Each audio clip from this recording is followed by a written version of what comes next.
بسم اللہ الرحمن الرحیم ولا تقف ما لیس لک بہ علم، اور اس بات کے پیچھے نہ پڑ جس کا تجھے علم نہیں۔ اللہ خواہ مخواہ ایک گمان، ایک خیال، ایک سوچ آئی ہے، اس وجہ سے اس کی بات کے پیچھے نہ پڑ جائے، اس کی ٹو میں۔ بس اوقات ہوتا ہے انسان دیکھتا کچھ ہے، حقیقت کچھ ہوتی ہے۔ جب تک یقینی علم نہ ہو جائے نہ کسی بھی بات کے پیچھے مت پڑو۔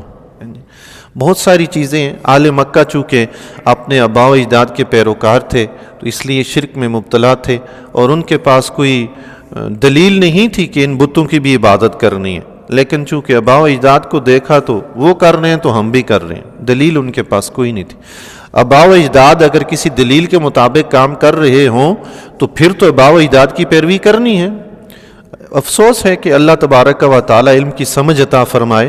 مشرکین مکہ کو اللہ تبارک و تعالی قرآن کریم میں خطاب فرماتا ہے کہ وہ ان سے اگر کہا جائے کہ یہ اللہ کے دین کی طرف آؤ، راستے کی طرف آؤ، حقیقت کی طرف آؤ، تو وہ کہتے ہیں جی ہم تو اپنے آباء و اجداد کے دین پہ چلیں گے، ہم نے تو ان کو ایسا پایا ہے۔ تو ہمارے ہاں مسلمان ہمارے بھائی جو مزارات وغیرہ پہ جاتے ہیں یا کہیں اور اس طرح کی کوئی کام کاج کرتے ہیں، تو ان سے اگر بعض لوگ جو کہتے ہیں کہ جی مزارات پہ کیوں جاتے ہیں، نہ جائیں، تو ہمارے مسلمان بھائی یہی کہتے ہیں جی ہمارے آباء و اجداد بھی جاتے تھے۔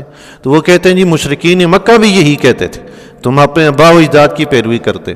وہ خدا کے بندوں، مشرکین مکہ کہتے تھے ان کے آباء و اجداد کے پاس تو کوئی دلیل ہی نہیں تھے، ان کے آباء و اجداد تو مشرکین تھے۔ الحمدللہ ہمارے آباء و اجداد تو موحد تھے، مومن ہیں۔ ہمارے آباء و اجداد کے پاس تو قرآن و حدیث ہیں، ان کے پاس کون سے قرآن و حدیث تھے؟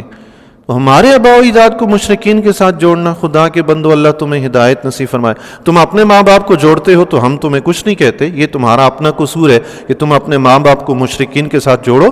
ہم نے نماز سیکھی اپنے ماں باپ سے، روزہ سیکھا اپنے ماں باپ سے، قرآن سیکھا اپنے ماں باپ سے، یہ دین کی باتیں جو ابتدائی وہ اپنے ماں باپ سے ہی سیکھی ہیں، تو کیا ہم ماں باپ کی یہ باتیں چھوڑ دیں؟ صدیوں سے چلا آ رہا ہے جو دین، صدیوں سے چلا آ رہا ہے، جو بات سینہ بسینہ چلی آ رہی ہے وہ کتابوں سے اتنی نہیں ملتی۔ جو بات عملاً عام ہوتی ہے نا وہ سینہ بسینہ عام ہو جاتی ہے۔ ہو سکتا ہے کتاب کے ذریعے آپ تک نہ پہنچے لیکن عمل کے ذریعے آپ تک پہنچ جائے۔ تو مسلمان جو عمل کرتے ہیں وہ قرآن و حدیث کے خلاف تھوڑی ہوتا ہے۔ مشرکین مکہ جو اپنے آباء و اجداد کی پیروی کرتے تھے ان کے آباء و اجداد کے پاس کوئی دلیل نہیں تھی۔ ہمارے آباء و اجداد کے پاس تو پورا دین اسلام ہے، تو پھر ہم کیوں نہ اپنے آباء و اجداد کی پیروی کریں؟ ہمارے ماں باپ جمعرات کے دن اپنے مرحومین کی ایصال ثواب کی فاتحہ کرتے تھے، مسلمان تھے، کرتے تھے، اچھی بات ہے، تو تم انہیں مشرکین کے ساتھ کہاں جوڑ رہے ہو؟ اللہ ہدایت نصیب فرمائے۔ علم کو سمجھنے کی ضرورت ہے جی۔ بے جا قرآن کریم کی آیات کو، ان کے معنی، یہ قرآن کریم کا مطلب اس طرح فٹ کرنا، یہ قرآن میں تعریف ہے۔ اللہ نے ایسا حکم نازل نہیں فرمایا، تو رب نے فرمایا جس چیز کا علم نہیں ہے اس کے پیچھے نہ پڑو۔ بتوں کے تمہارے پاس عبادت کا کوئی ثبوت نہیں تو کیوں عبادت کر رہے ہو؟ نہ کرو۔ اسی طرح صرف بتوں سے ہٹ کے باقی بھی دیگر بھی جتنی چیزیں ہیں، ہر چیز میں جب تک یقینی علم حاصل نہ ہو جائے بندہ خواہ مخواہ گمان کی وجہ سے کسی کے پیچھے مت پڑے۔ اللہ تبارک و تعالیٰ نے ارشاد فرمایا یا ایھا الذین آمنوا، اے ایمان والو، اجتنبوا کثیرا من الظن، بہت زیادہ گمان کرنے سے بچو، ان بعد الظن اثم، بس اوقات ایسا ہوتا ہے بعض گمان گناہ ہوتے ہیں۔ ہر وقت بندہ فضول سوچتا رہے، یہ بڑا غلط طریقہ ہے۔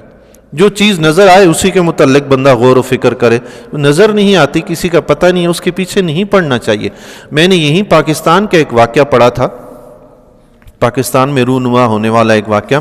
کوئی خاتون تھی بیچاری، اس کے موبائل پہ کوئی میسج وغیرہ آتے تھے، تو شوہر نے کہیں دیکھ لیے، تو شوہر نے پوچھا یہ کیا ہے؟ اس نے کہا مجھے نہیں پتا، یہ کوئی خواہ مخواہ کوئی لڑکا ہے جو ایسے بار بار موبائل فون پہ میسج کرتا اور تنگ کرتا ہے۔ وہ جو شوہر تھا، ہمارے ہاں یہ ایک بڑی پریشانی ہے کہ ہم لوگوں میں یہ صبر و تحمل نہیں ہے۔ آقا علیہ الصلوۃ والسلام کی ذات گرامی دیکھیں، ام المومنین رضی اللہ تعالیٰ عنہ پر تہمت لگی تو آقا علیہ الصلوۃ والسلام نے بالکل ان سے رنجش نہیں فرمائی اس طرح کی، جی۔ تو ہم تو کچھ دیکھتے بھی نہیں، کچھ پتہ بھی نہیں ہوتا، تو پھر خواہ مخواہ بیویوں پہ شک کرنا یہ بہت بری عادت ہے، اس وجہ سے گھر اجڑ جاتے ہیں۔ اللہ تبارک و تعالی ہمیں صبر و تحمل کی توفیق عطا فرمائے۔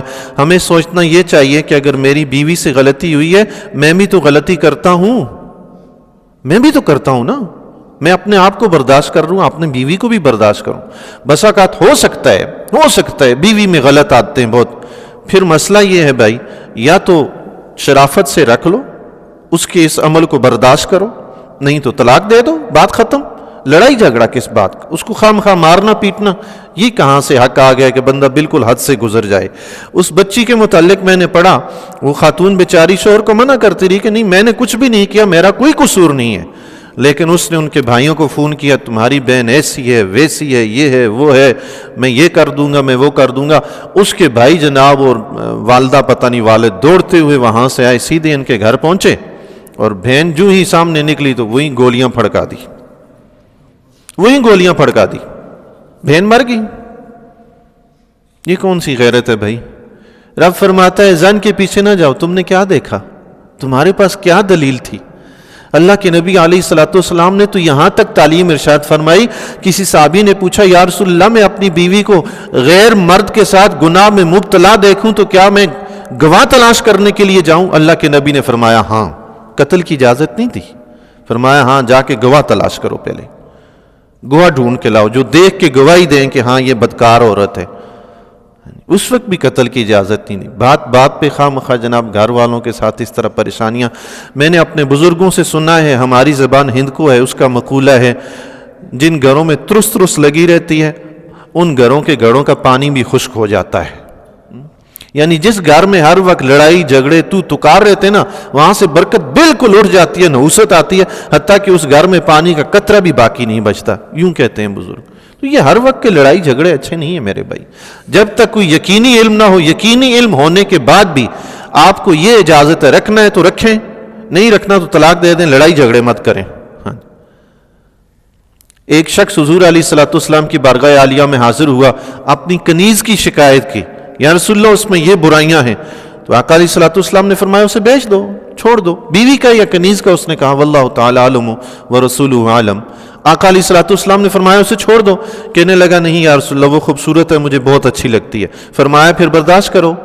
اللہ اکبر، حل ہے نا، چھوڑنا ہے تو چھوڑ دو، نہیں چھوڑنا تو پھر وہ جو اس برائیاں ہیں وہ برداشت کرو، یا برائیاں برداشت کرو یا چھوڑ دو۔ کتنا دین اسلام ہمیں تحمل مزاجی سکھاتا ہے۔ اگر ہم اسلام کے مطابق اس طرح زندگی بسر کریں، گھر میں امن و سکون نہ آ جائے کیا؟ تو وہ خاتون بیچاری، اس کو بھائی نے قتل کر دیا، اب وہ جناب پولیس آ گئی، کیس چل پڑا، بھائی گرفتار ہو گئے، شوہر بھی گرفتار ہو گیا، کیس چل پڑا۔ جب پولیس والوں نے موبائل ڈیٹا نکالا، تحقیق کی، پتہ چلا کہ وہ جتنے کے جتنے میسج تھے وہ سارے کے سارے اس بے وقوف لڑکے کی طرف سے، اس لڑکی کی طرف سے کوئی ایک میسج بھی نہیں گیا ہوا، اس کا کوئی قصور ہی نہیں ہے۔ لو بھائی کیا کارنامہ سر انجام دیا، بغیر کسی تحقیق کے، بغیر علم کے کسی بات کے پیچھے پڑ جانا کتنا بڑا ظلم ہے جی۔ جب تک کسی بات کا یقینی علم نہ ہو جائے انسان کو پیچھا نہیں کرنا چاہیے۔ رب نے منع فرما دیا اجتنبوا کثیرا من الظن، اور اللہ تعالیٰ نے مومنوں کو باقاعدہ خطاب فرما کے فرمایا اجتنبوا کثیرا من الظن یا ایھا الذین آمنوا، ایمان والو تم زیادہ گمان سے بچو۔ یعنی کافروں کی بات ہی نہیں ہے، مسلمانوں کو یہ خطاب ہے، جو اللہ اور اس کے رسول کے ماننے والے ہیں، ان کے اخلاق کردار ایسے ہوں کہ ادھر بات سنی اور ادھر گھر میں جھگڑا، ادھر بات سنی اور ادھر دوست سے جھگڑا، ادھر بات سنی اور ادھر پڑوسی سے جھگڑا، اور نہیں بھائی سنی سنائی بات پہ نہیں۔ حضور علیہ الصلوۃ والسلام کے ارشاد گرامی کا مفہوم ہے، فرمایا بندہ انسان کے لیے جھوٹا ہونے کے لیے اتنا ہی کافی ہے وہ ہر سنی سنائی بات کہہ دے۔ تحقیق کرو بھائی، بات یقینی ہو تو پھر کوئی قدم اٹھایا جائے نا، جب کسی بات کا یقین ہی نہیں ہے، محض ایک گمان ہے، خیال ہے، تصور ہے، سوچ ہے۔ اللہ تبارک و تعالی ارشاد فرماتا ہے ان السمع والبصر والفؤاد کل اولئک کان عنہ مسئولا۔ اللہ اکبر، فرمایا بے شک کانوں کے متعلق، آنکھوں کے متعلق، دل کے متعلق، کل اولئک ان میں سے ہر ایک چیز کے متعلق، کان عنہ مسئولا، ہر ایک کے متعلق قیامت کے دن پوچھا جائے گا۔ آنکھ نے دیکھا ہے تو کیا دیکھا ہے، پہلے یقین سے دیکھ لیں کہ کیا دیکھا ہے. کان نے سنا ہے جو سنا ہے اس کا یقین کر لیں. سنتے ہی آگے مت بول دیں, دیکھتے ہی آگے مت بول دیں.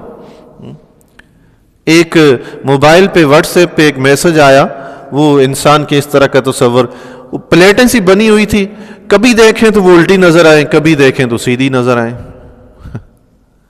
بڑے غور و فکر کے باوجود پتہ چلے یہ الٹی ہیں یا سیدھی ہیں. بس اوقات دیکھ کر بھی انسان حقیقت تک نہیں پہنچ پاتا. ایک مرد ہے, ایک عورت ہے, کہیں جا رہے ہیں, ہم دیکھ کر یہ نہیں کہہ سکتے یہ میاں بیوی ہیں, یہ بہن بھائی ہیں, یہ ماں بیٹا ہے, نہیں کہہ سکتے جب تک ہمیں خود تحقیق کر کے معلوم نہ ہو جائے. پھر ہم کیوں خواہ شکوک و شبہات میں پڑ جاتے ہیں. اللہ تبارک و تعالی ہمیں بے جا شک کرنے, بے جا گمان کرنے سے بچنے کی توفیق عطا فرمائے.